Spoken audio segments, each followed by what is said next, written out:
तीर्थ में भी आप बैठे हैं तो भजन नहीं हो पाए। तीर्थ में भी आप जाकर के संसारे की चर्चा करें।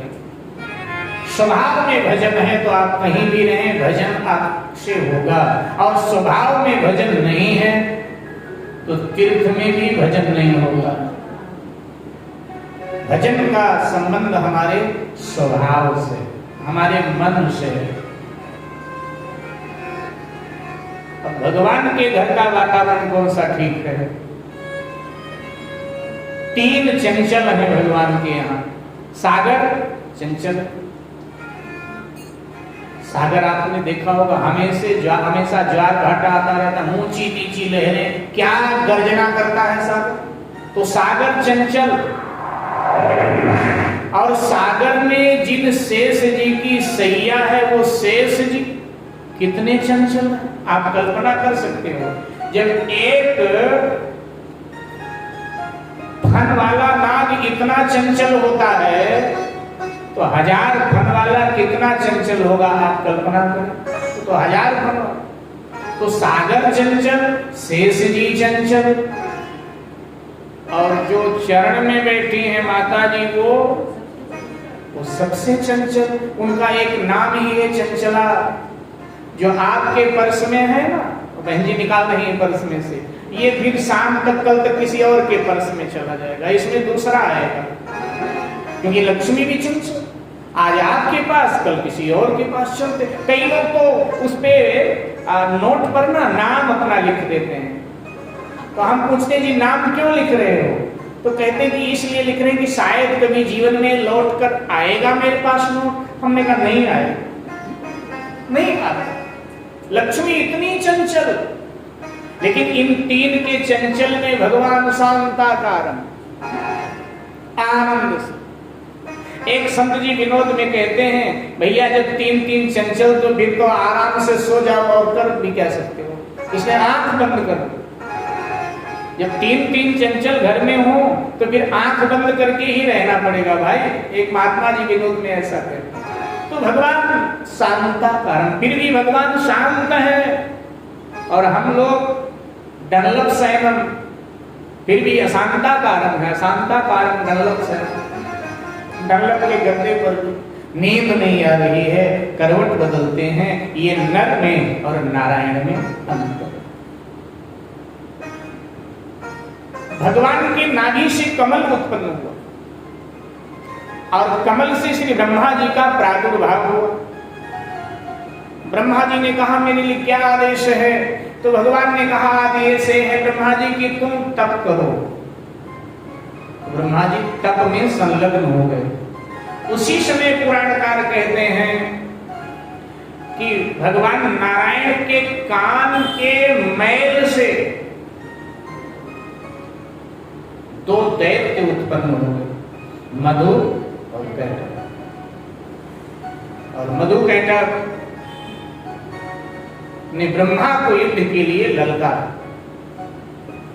तो ब्रह्मा जी ने कहा देखो अपन तो ब्राह्मण है और ब्राह्मण तो शांति प्रिय होता है, ब्राह्मण तो शांति का उपासक होता है, सो हम तो युद्ध करेंगे नहीं आपसे।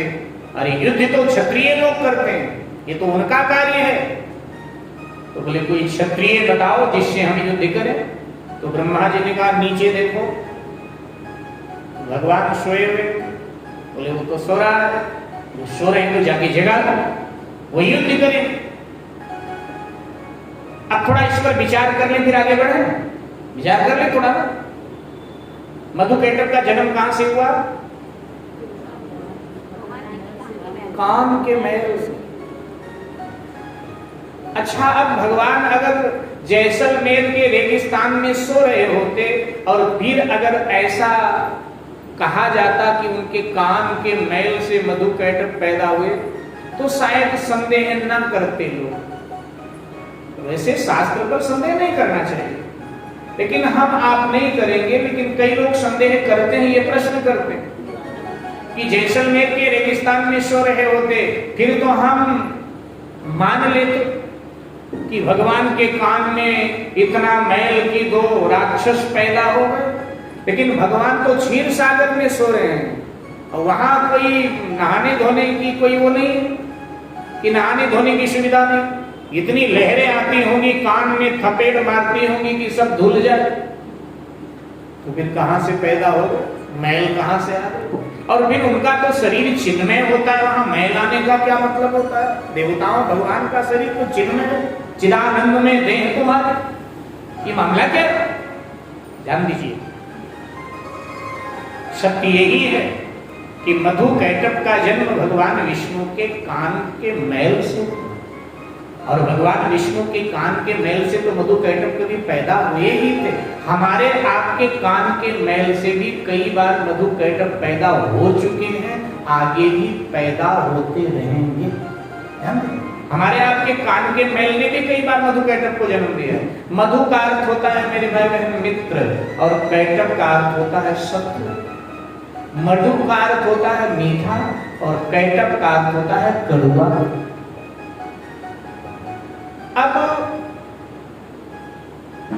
आरती हो जाए, आज की कथा विश्राम ले, आरती हो जाए और हम अपने निवास की ओर चले जाएं, और कोई बहन आपसे कहे कि विजय शास्त्री जी जो कथा करने आते हैं ना, वो बहन जी आपकी बड़ी बुराई कर रहे थे, आपकी तो आलोचना कर रहे थे।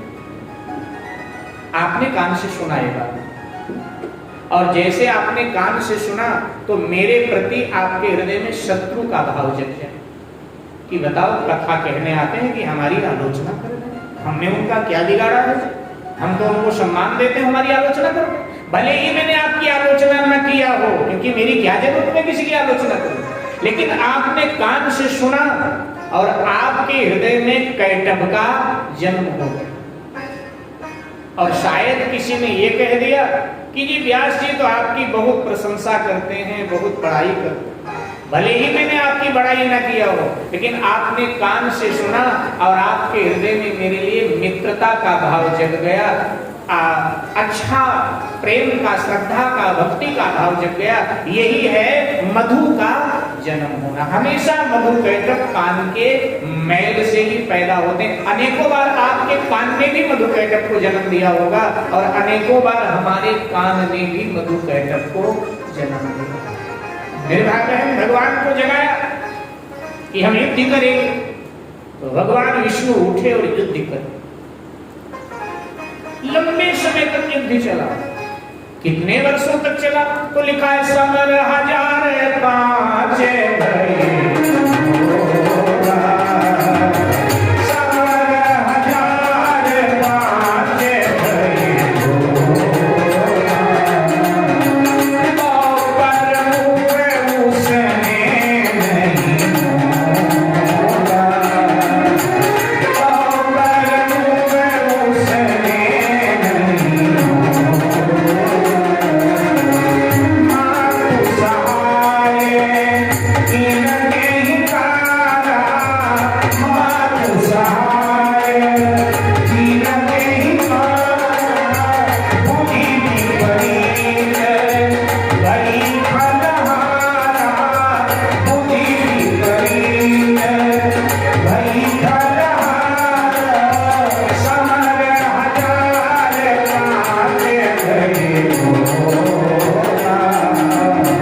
1005 5000 वर्ष तक चला। कितने वर्ष तक?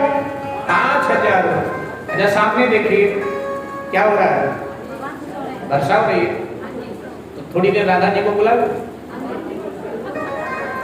अरे राधे